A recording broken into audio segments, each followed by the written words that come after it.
ಅಪ್ಪ ನನಗೆ ನೀನ್ ಬೇಕು, ನೀನ್ ಬೇಕು.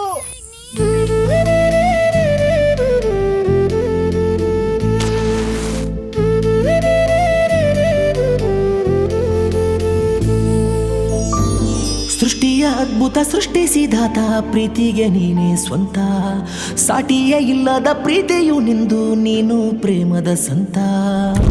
ಎಲ್ರನ್ನೂ ಒಟ್ಟಾಗಿ ಗಟ್ಟಿಯಾಗಿಡೋ ಪ್ರಯತ್ನ ಪಡ್ತಿದ್ದೀನಪ್ಪ.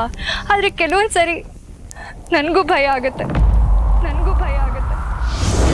ಜಗತ್ತಲ್ಲಿರೋ ಎಲ್ಲ ಧೈರ್ಯ ಕೊಡು. ನಾನು ಗಟ್ಟಿಯಾಗಿರ್ತೀನಿ, ಹೋರಾಡ್ತೀನಿ. ನನಗೋಸ್ಕರ ಅಲ್ಲ, ಅವ್ರಿಗೋಸ್ಕರ. ಅಪ್ಪನ ಹಾಗೆ ಆಗೋ ಪ್ರಯತ್ನ ಪಡ್ತೀನಿ. ಕಷ್ಟ ಆದರೂ ನಾನು ಎಂದೂ ಸೋಲ್ದ ಹೆಣ್ಣಾಗ್ಬೇಕು. ನಿಮ್ಮ ಅಪ್ಪುಗೆಯ ಆಶಯದಲ್ಲಿ ಬರ್ತಿದೆ ಅಪ್ಪನಿಲ್ಲದ ಒಂದು ಕುಟುಂಬ. ವಸುದೇವ ಕುಟುಂಬ. ಇದೇ ಸೋಮವಾರದಿಂದ ರಾತ್ರಿ 8:30ಕ್ಕೆ.